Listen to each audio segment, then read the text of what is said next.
Well, welcome to the National Historic Cheesemaking Center located here in Monroe, Wisconsin. Today is Thursday, May 23rd. We're going to do something a little unusual today because I'm Virgil Leopold. Don Sorn is on video, and Don and I have been doing interviews of various cheesemakers in some of the cheese factories here in Greene County, and also went to Madison. And I thought that would be kind of fun if Don and I would just talk about the perspective that we have. So Don's going to have to leave the camera and walk on in and sit down. So Don, come and join me, please. Certainly. Enjoy it. We had a lot of fun, Don. Wonderful time. We went to 6 factories here in Greene County. Yep. We went to Madison to Babcock Hall, which a lot of people don't realize also has a factory behind it.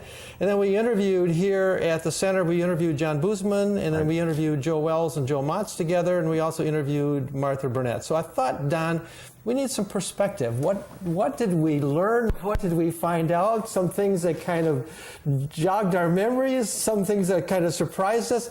In general, what stood out to you during those interviews? In general, I just learned so much, and I just couldn't get over, as I was sitting behind the camera listening to people telling all these neat things that I didn't know. I mean, they had so much information, but the enthusiasm that they had, and to think as hard a work as they do, the hours they put in and the whole bit, to convey how much they loved what they were doing. They do. And that came across loud and clear to me.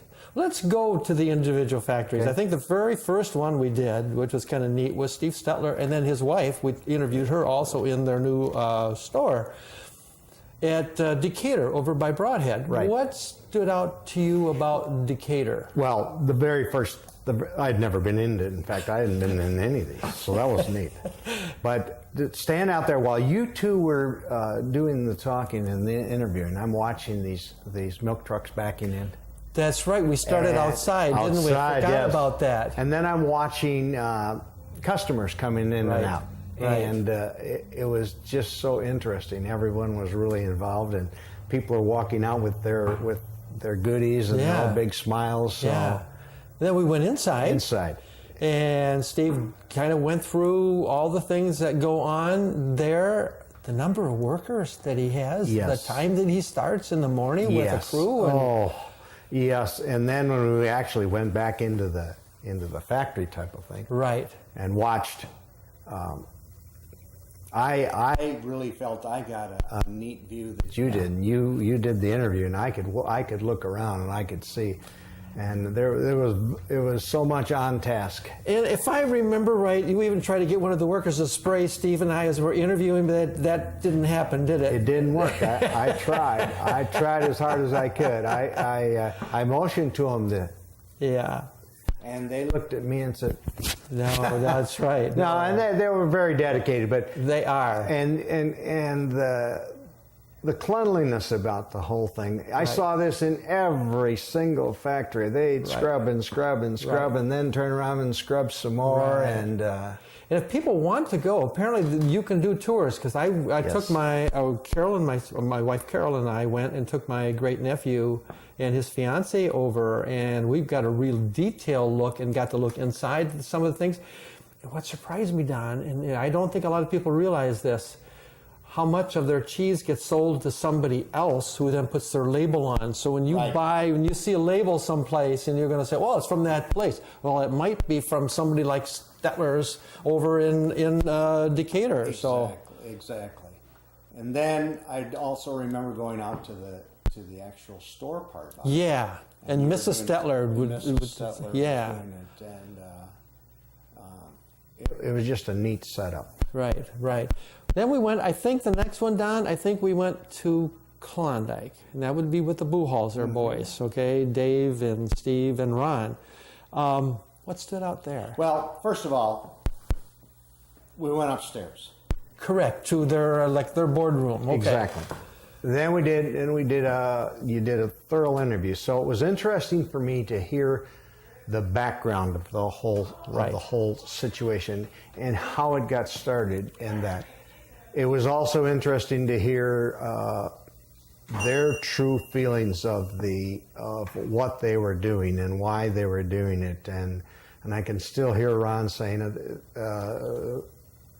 almost emotional, saying, Yeah. this is something I've done all my life, and it's something I want to do. I don't ever think of retirement. I want to continue to do. But they told about the history and how they expanded and what ideas they had for expansion in the future and what kinds of cheeses that were coming out that they had to keep up with if they wanted to be competitive. That's right. And it was interesting to me, you got the three brothers working together, and it's a family operation because now their kids are involved. Exactly. But their dad was involved, and then their grandfather was involved. And to hear how they work together and they really pull it off. And that's gotten to be a huge, because they're one of the top three, I think, producers of feta cheese in the country. That's right. And then, then when they took us on a tour. Yeah. Right. Put on the boots, put on, all the needs for keeping us all cleanly and going out into the factory. And while you were interviewing Steve, I believe, I could see we were interviewing the robot Steve. working. Right. I could see some other things going. Yeah. It was really cool. And then I think that was where we first heard that they were going to start making Greek yogurt. Yes. Because I said something to Ron, what's in the future? And he said, well, we got this plant for this Greek yogurt. I'm going like, well, just in the paper not too long ago that's exactly what they were going to do. Yeah. But they also, those guys work hard, but they play hard. I like their toys. They took us back to their toys. They showed us the cars that they have. Yeah. The work ethics of the cheesemakers, I have just found so much respect for them. Then I think we went, if I'm not mistaken, we either went to Chalet or we went to Edelweiss, and I can't remember, but let's go to Edelweiss. Edelweiss is located, would be just west of Monticello, and Bruce Workman's the cheesemaker there. Tell me about Bruce. What or that factory? What did you learn about that? Do you remember when we were walking around on the outside just as we were getting started, he was telling about how his son had just graduated from college with some biochemistry or something degree, something like and he said, beyond me. Yeah, me too. And he said, and guess what he's doing right now? And I said, I don't know. He's working there. He's going to be. He wanted to come back and that. Yeah. And then I remember going through, and he would show us what kind of thing did he have with the machine that? Oh, he bought that great big copper kettle from Switzerland, that's 10,000 gallon, and then he's got also because he's the only one that makes the wheel Swiss now. That's in another big machine, and they can automatically go in there, and it can automatically turn it, and that kind of thing. And we were able to get to see him how they did it. That was so impressive. I didn't know what he was doing, but and then he talked about his Swiss cheese that he makes in the copper kettle only comes from farms that they don't use any silage. That's right. Right on that. Yeah. And that was another interesting point that I picked up from a lot of the cheesemakers is what a close-knit tie they have with the farmers. Oh yeah. And the types of things that they have to have. Right. Yes. And then Bruce, with all his master cheesemaker, I think he's got 9 different master cheesemaker areas, I think, and I think he's doing 2 more, and he hopes to do a dozen so he can get cheaper by the dozen. It was fine, but he has the most master cheesemaker licenses in the whole country. You know, like for him, along with Lewis, and I'm just, I don't mean to leave anyone out, but some of them have to come in at 1 a.m. Oh yeah, and do all that. Oh wow. Then we go to this place with the smelly cheese, the Limburger cheese, up to Chalet. I had been there before. You had been there. Okay. I had been there, I think it was Bob Reeder one time. Oh, okay, because Bob was a patron there. He was one of the co-op members there. Yeah. Tell me about Myron Olson and the Limburger. What stood out there with you for that, Don? Well, other than the smell. Well, that wasn't. No, it's not. It was, people talk about that, but it's really not that bad. We're going back and seeing how this, not just the stacks, but the explanations of how they had to cut the cheese specifically, and then use netting for certain purposes. It was amazing, and he told how many different labels his Limburger eventually gets. Right. So if you go anywhere, if I'm understanding this right, anywhere in the United States, and you buy Limburger, and it says it's manufactured in the United States, it comes from that factory. That's right. That's right. And I think, what did he say? Up to 500,000 pounds of Limburger, I think he makes now. But he makes all kinds of cheese. I mean, it's just not just the Limburger. Yes, So- yes. And, well, then the other fellow that I think the other fellow has a... There's another guy up there working, I can't remember. We his wanted name. to interview him, but he was didn't- just too busy. Right. Maybe a little camera shy too. I but think a little bit. Yeah. But anyway. So let's go back out. Now we're going to go east of Monroe, down to Twin Grove, right? Yes. And we're going to go to Maple Leaf, which Maple Leaf at one time was in another. That's another thing, how some of these have switched around with names and right. that- And I remember we spent the majority of the time sitting there in his... Jeff Weidman's office. But I felt that was very laid back and very interesting and an awful lot of great knowledge. He had probably some of the most knowledge for history. Yes, he threw did. out names. Yes. That brought back memories to me. You know, Right. Albert Doppler and how much Right. Albert Yeah. Doppler he was was involved in br- so he many was- different things. So. He was bringing in names that I remember from the yeah. past, but I didn't know had connections. Yeah.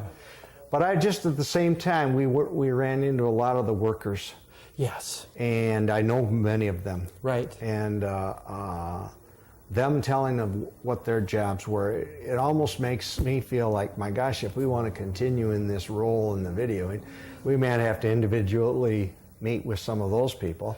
I do know I'd like to go back to Maple Leaf. We've got to talk to Paul Regal. And right. to go inside Right. and see some of the Right. factory. Exactly.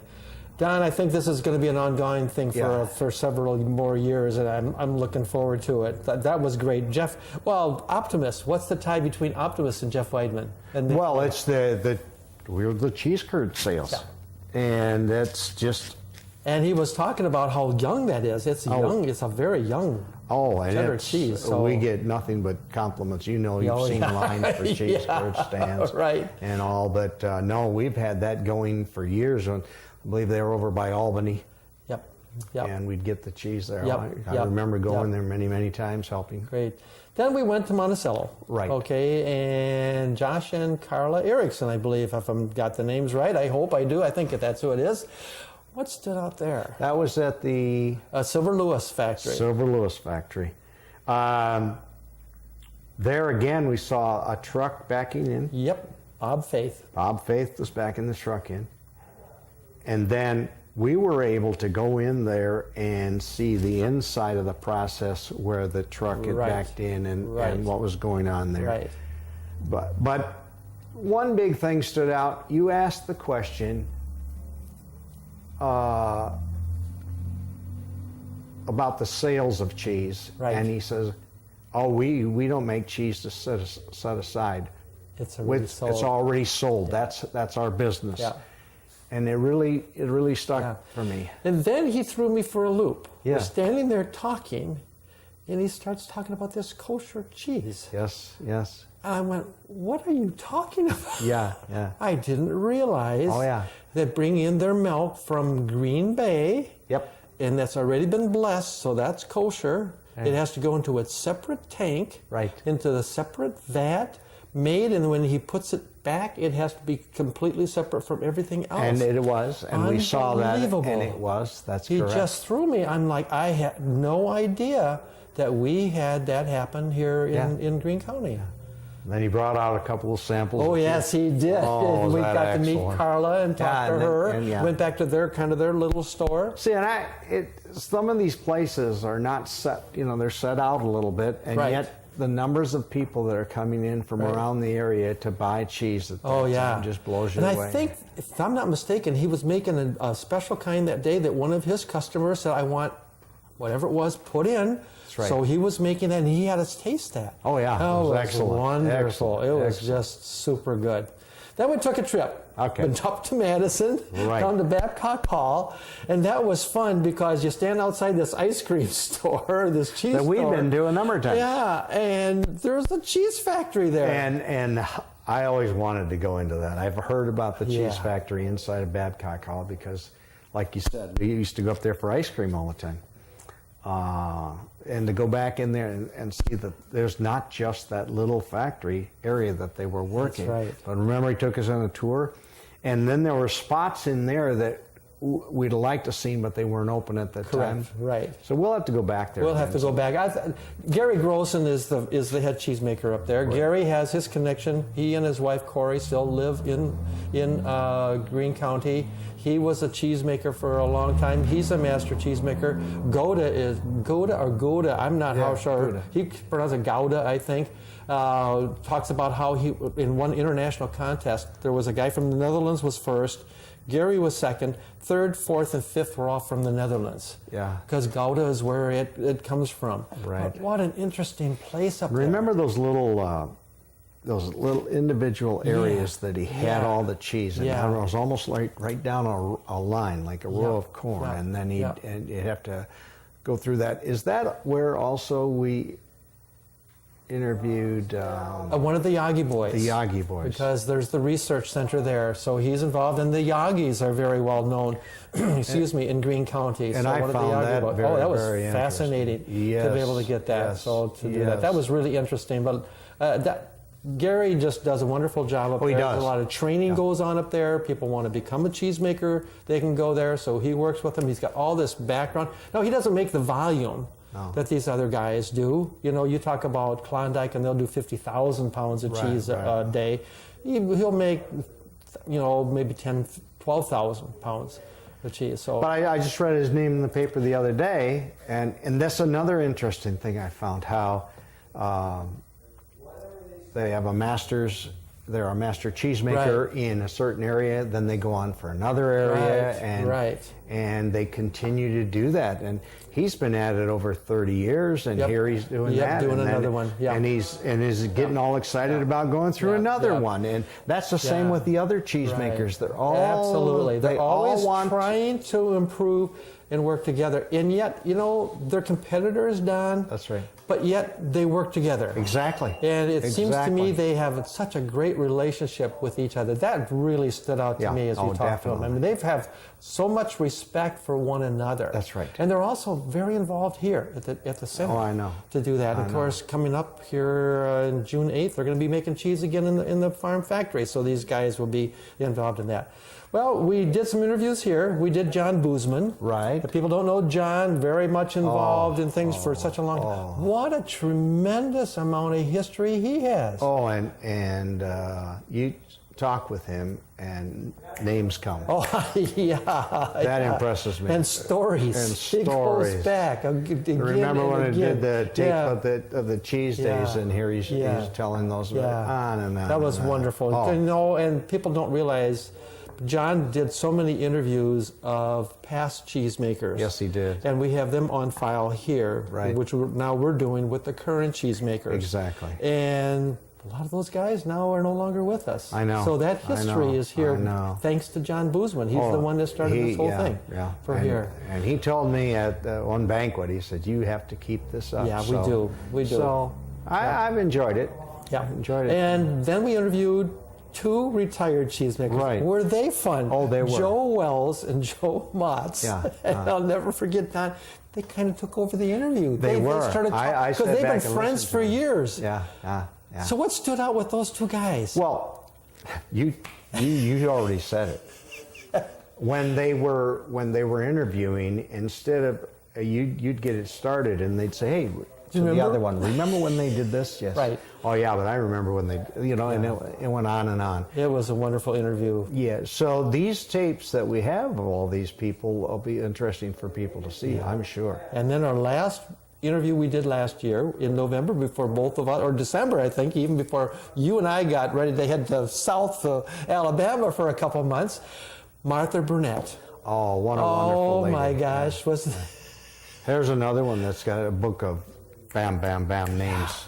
Yeah. And information of what got started, how her ties were from Switzerland. Exactly. How she met Werner. That's right. As he was here as a cheesemaker, went back to help out some family things, met him on the train, they fell in love, they came here, and then I heard her talking about working with the Zumkers Yeah. Arnold Zumker out there, and I'm going like, I had no idea the relationship that was there. No. Unreal. So you ready to go and do this again this year, Don? Yeah. As a matter of fact, I recall when you first approached me with this situation, I said, no, I really don't want. I'll tell you what I'll do. Is if you need a backup, I'll come in to help. Right. And after I got started in with one I thought I was doing the backup, there was another one lined up, and I said to you, is there a backup? No. I said no. But you know what? It's the best thing that's happened to me. 'Cause I really will change dates with others just to do this. I enjoy it. Right. What people don't understand, Don, is you and I had worked together for many, many years. Exactly. You were principal at Northside. I was principal at Abe Lincoln. We've become close friends. Right. We've traveled to conventions. We've been to Europe twice now. Right. We've been to New York. So there's a friendship between you and me and our wives, and so we know great to work together, and it's fun to do. Yeah. And what people also don't understand, and why I asked you to begin with, is that Don did so much videoing when he was principal. Exactly. So I knew how he liked to do that. Yeah. So I figured once I got him in, I'd get him hooked. Oh, you do. You have me hooked. I'm ready. So Don, we're going to do some more interviews here. I wrote down that we've got about 7 more factories here in Greene County, and we'll just have to see how many we get done this year. And then I know Steve Stetler's got some ideas for some people even outside of Greene County that we need to go to. So we're gonna look at this as another 2, 3, 4-year project, and we'll do as many as we can. I think we interviewed 16 different people last year, so let's see what happens this year. Oh yes, let's give it a go. I know that one of the items that the cheesemakers have gotten together for is they have a cheese tasting, which is over at Old Smokies. Right. And that's for the Monsignor Campion. You bet. And it's a wonderful turnout. It's a wonderful thing. They have cheeses from all over the U.S. Next year they'll have it from all over the world. And it's neat to see the cheesemakers get together to put that on. So we're so fortunate to have the cheesemakers and the factories that we do have. We're so fortunate to have this National Historic Cheesemaking Center here. So Don, you can go back and turn us off. I shall do that. And we will go on to our next ones next week. Thanks much, guys. I'm ready for it. I'm ready for it. See. And we're done here at the National Historic Cheesemaking Center for today, which is Thursday, May 23rd.